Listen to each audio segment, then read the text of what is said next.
Test 1. You will hear a number of different recordings, and you will have to answer questions on what you hear. There will be time for you to read the instructions and questions, and you will have a chance to check your work. All the recordings will be played once only. The test is in 4 sections.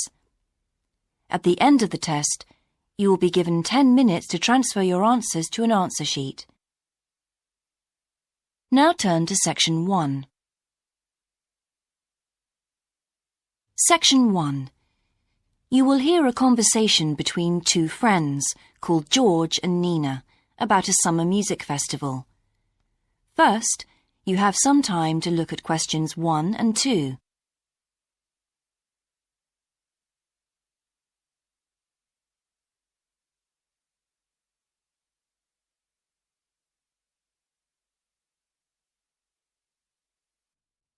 Now we shall begin. You should answer the questions as you listen, because you will not hear the recording a second time.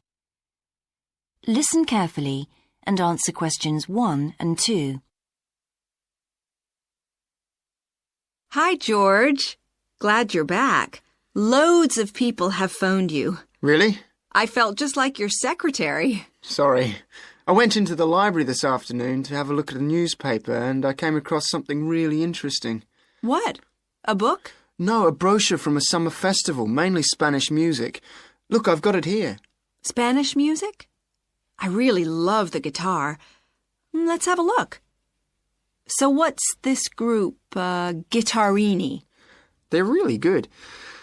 They had a video with all the highlights of the festival at a stand in the lobby to the library, so I heard them. They play fantastic instruments, drums and flutes and old kinds of guitars. I've never heard anything like it before. Sounds great. OK, shall we go then? Spoil ourselves? Yes, let's. The only problem is there aren't any cheap seats. It's all one price. Well, in that case, we could sit right at the front. We'd have a really good view. Yeah, though I think that if you sit at the back, you can actually hear the whole thing better. Yes. Anyway, we can decide when we get there. Before you hear the rest of the conversation, you have some time to look at questions 3 to 10.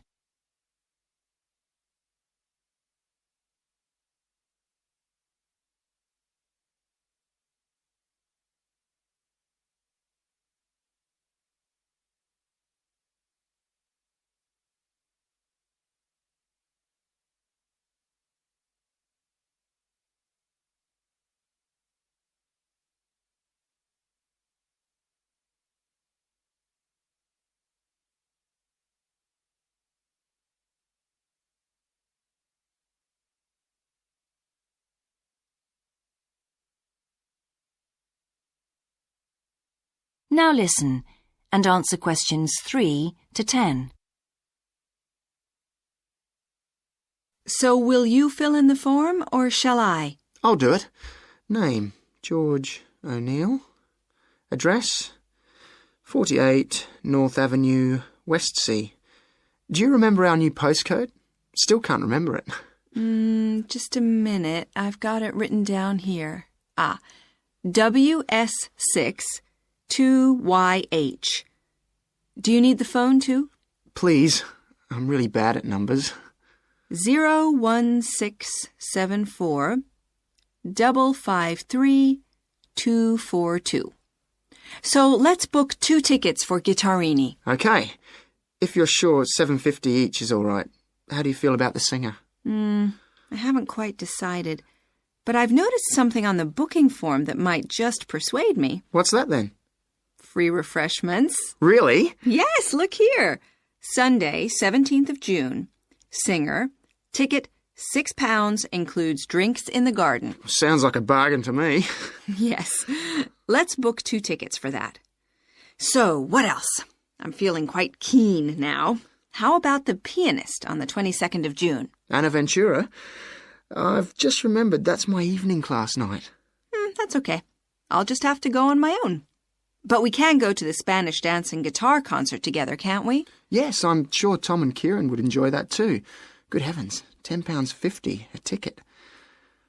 I can see we're going to have to go without food for the rest of the week. We'll need to book 4. Wish we were students. Look, children, students, and senior citizens get a 50% discount on everything. If only. That is the end of section 1. You now have half a minute to check your answers.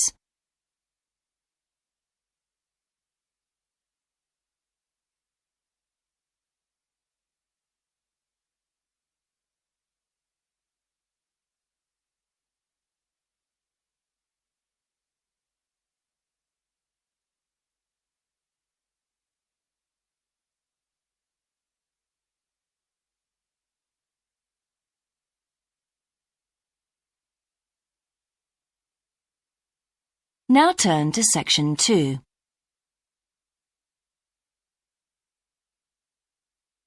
Section 2. You will hear the education officer of a dinosaur museum giving information to some teachers who are planning a school visit. First, you have some time to look at questions 11 to 15.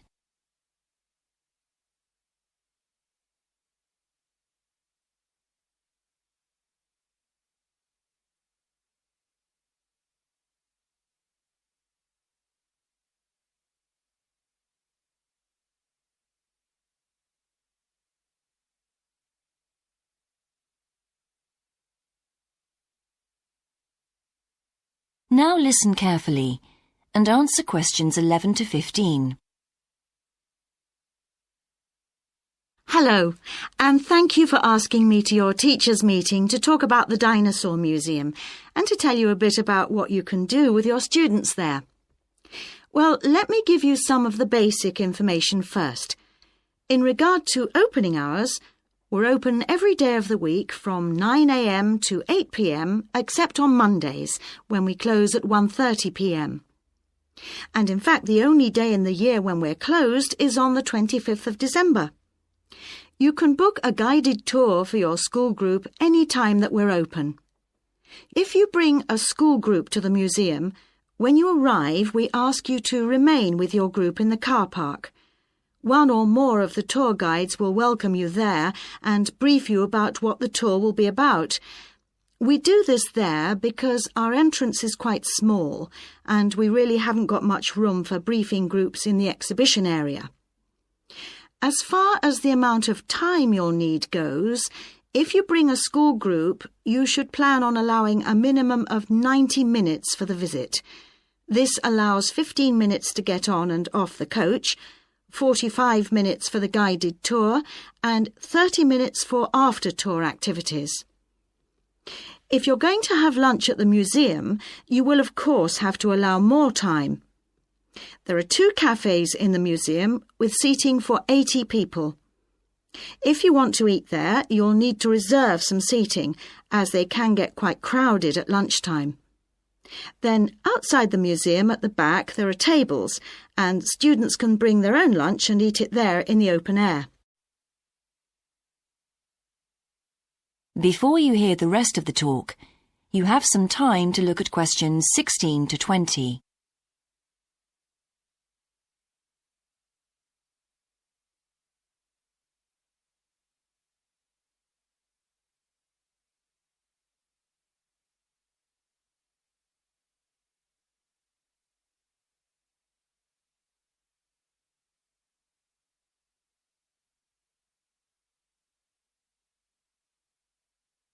Now listen and answer questions 16 to 20. When the students come into the museum foyer, we ask them to check in their backpacks with their books, lunchboxes, etc. at the cloakroom before they enter the museum proper. I'm afraid in the past we have had a few things gone missing after school visits, so this is a strict rule. Also, some of the exhibits are fragile, and we don't want them to be accidentally knocked. But we do provide school students with handouts with questions and quizzes on them. There's so much that students can learn in the museum, and it's fun for them to have something to do. Of course, they'll need to bring something to write with for these. We do allow students to take photographs. For students who are doing projects, it's useful to make some kind of visual record of what they see that they can add to their reports. And finally, they should not bring anything to eat into the museum or drinks of any kind. There are also a few things that students can do after the tour. In the theaterette on the ground floor, there are continuous screenings of short documentaries about dinosaurs which they can see at any time. We used to have an activity room with more interactive things like making models of dinosaurs and drawing and painting pictures, even hunting for dinosaur eggs. But unfortunately, the room was damaged in a bad storm recently when water came in the roof, so that's closed at the moment. But we do have an IT centre where students have access to CD-ROMs with a range of dinosaur games. These games are a lot of fun, but they also teach the students about the lives of dinosaurs, how they found food, protected their habitat, survived threats, that kind of thing. And I think that's all I have to tell you. Please feel free to ask any questions if you would like to know anything else about.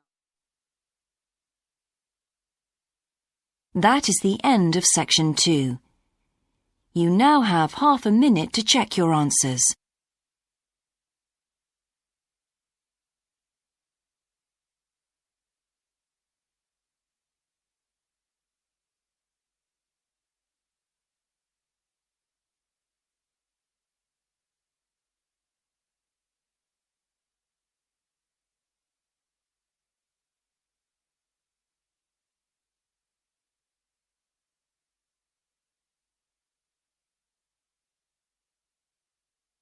Now turn to section 3.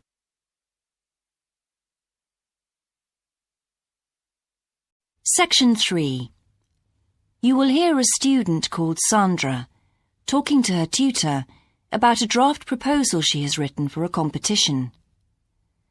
First, you have some time to look at questions 21 to 24.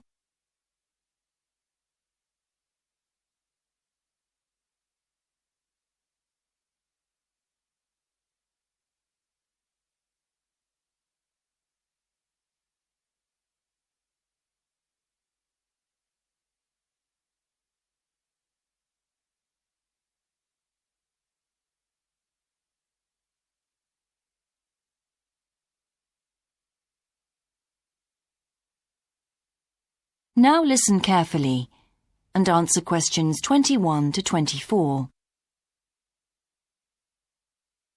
Right, Sandra. You wanted to see me to get some feedback on your group's proposal, the one you're submitting for the Geography Society field trip competition. Uh-huh. I've had a look through your proposal, and I think it's a really good choice. Oh. In fact, I only have a few things to say about it, but even in an outline document like this, you really have to be careful to avoid typos and problems with layout in the proposal, and even in the contents page. So read it through carefully before submitting it, okay? Will do. And I've made a few notes on the proposal about things which could have been better sequenced. Okay. As for the writing itself, I've annotated the proposal as and where I thought it could be improved. Generally speaking, I feel you've often used complex structures and long sentences for the sake of it, and as a consequence, although your paragraphing and inclusion of subheadings help, it's quite hard to follow your train of thought at times. Oh. So, cut them down a bit, can you? Really? Yes, and don't forget simple formatting like numbering. Didn't I use page numbers? I didn't mean that. Look, you've remembered to include headers and footers, which is good, but listing ideas clearly is important. Number them or use bullet points, which is even clearer. Then you'll focus the reader on your main points. I thought your suggestion to go to the Navajo Tribal Park was a very good idea. No, I've always wanted to go there. My father was a great fan of cowboy films and the Wild West, so I was subjected to seeing all the epics, many of which were shot there. Mm-hmm. As a consequence, it feels very familiar to me, and it's awesome, both geographically and visually. So it's somewhere I've always wanted to visit. The subsequent research I did and the online photographs made me even keener. Before you hear the rest of the conversation, you have some time to look at questions 25 to 30.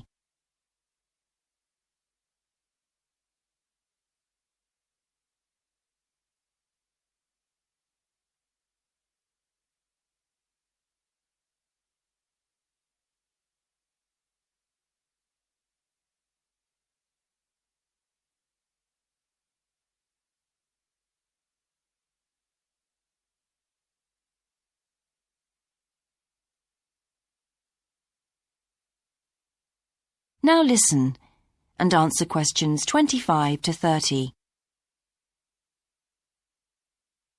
Interesting. Right, let's look at the content of your proposal now. Did you find it comprehensive enough? Well, yes and no. You've listed several different topics on your contents page, but I'm not sure they're all relevant. No?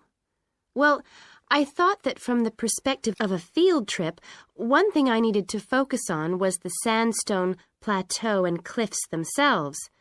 The way they tower up from the flat landscape is just amazing. The fact that the surrounding softer rocks were eroded by wind and rain, leaving these huge outcrops high above the plain. It's hardly surprising that tourists flock to see the area. Well, yes, I'd agree with including those points. And then the fact that it's been home to Native American Navajos and all the social history that goes with that. The hardships they endured trying to save their territory from the invading settlers. Their culture is so rich. All those wonderful stories.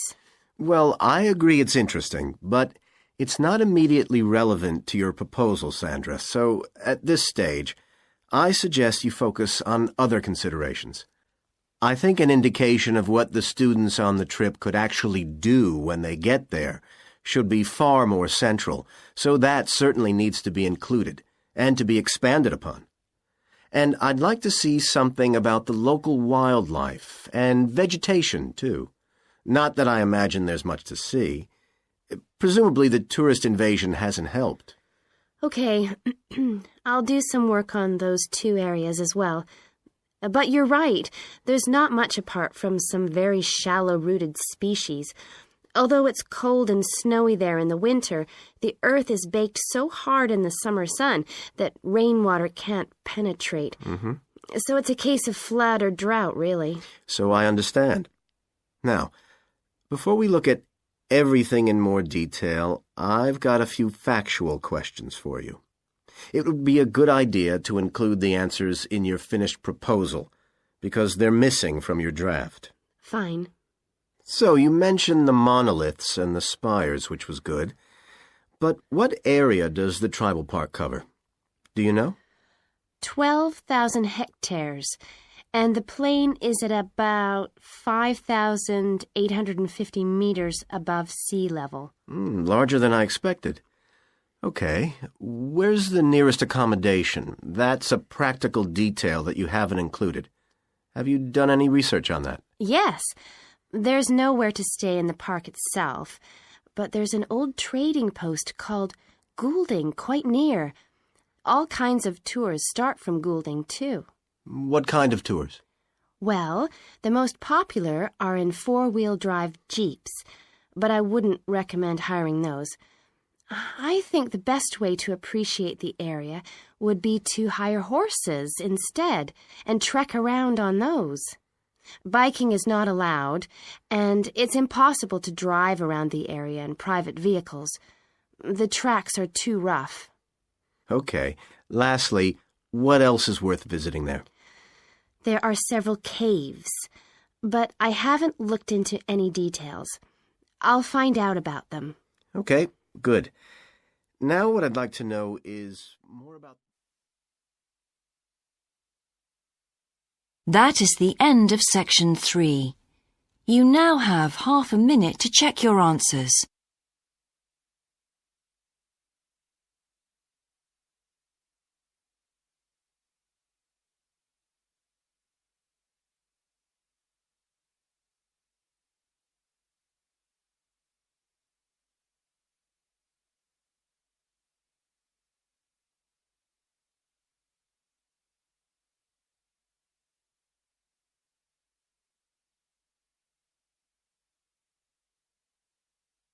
Now turn to Section 4.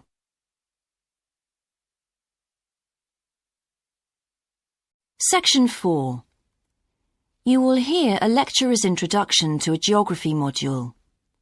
First, you have some time to look at questions 31 to 40.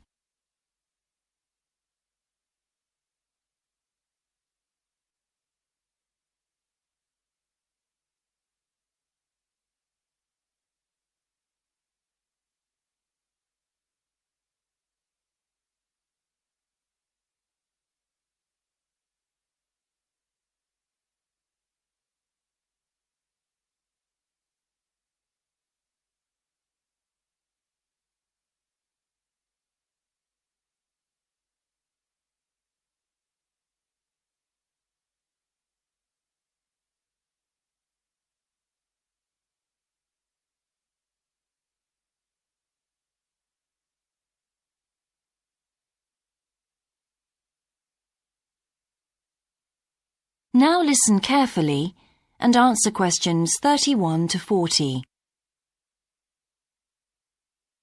So, welcome to your introductory geography lecture. We'll begin with some basics.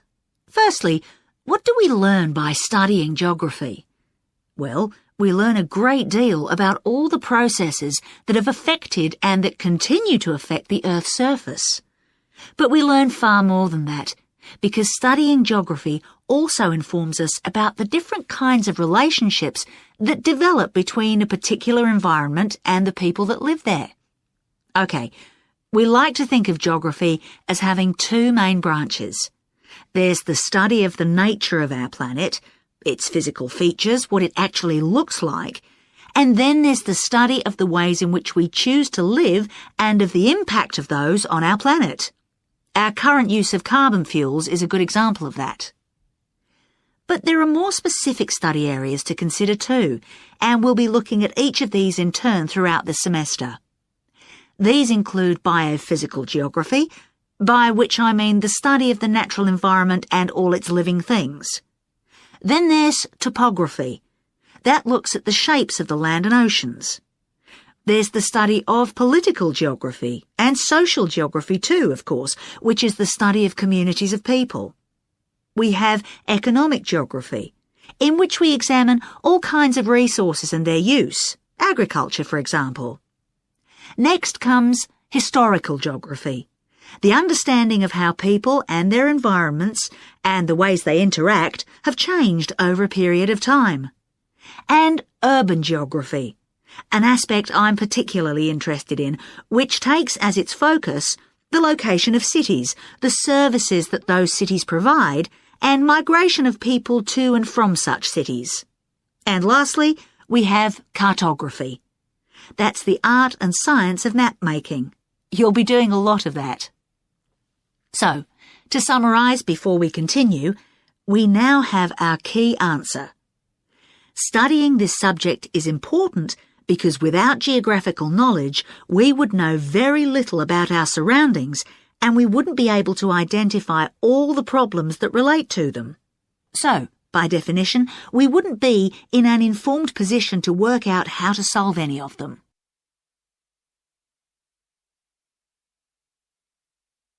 Okay, now for some practicalities. What do geographers actually do? Well, we collect data to begin with. You'll be doing a lot of that on your first field trip. How do we do this? There are several means.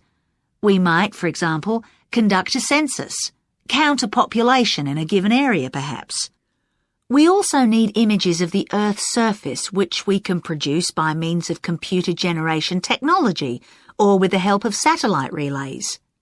We've come a very long way from the early exploration of the world by sailing ships, when geographers only had pens and paper at their disposal. After we've gathered our information, we must analyse it. We need to look for patterns, most commonly those of causes and consequences. This kind of information helps us to predict and resolve problems that could affect the world we live in. But we don't keep all this information confidential. We then need to publish our findings so that other people can access it and be informed by it. And one way in which this information can be published is in the form of maps. You'll all have used one at some stage of your life already. Let's consider the benefits of maps from a geographer's perspective. Maps can be folded and put in a pocket, and can provide a great store of reference when they're collected into an atlas. They can depict the physical features of the entire planet if necessary, or just a small part of it in much greater detail. But there is a drawback. You can't exactly replicate something that is three-dimensional, like our planet, on a flat piece of paper, because paper has only 2 dimensions. And that means there'll always be a certain degree of distortion on a map. It can't be avoided. We can also use aerial photographs, pictures taken by cameras at high altitude above the Earth. These are great for showing all kinds of geographical features that are not easy to see from the ground. You can easily illustrate areas of diseased trees, or how much traffic is on the roads at a given time, or information about deep seabeds, for example. Then there are Landsats. These are satellites that circle the Earth and transmit visual information to computers at receiving stations. They circle the Earth several times a day and can provide a massive information. You'll all be familiar with the information they give us about the weather, for example. So, what we're going to do now is look at a short presentation in which you'll see all these tools. That is the end of section 4. You now have half a minute to check your answers.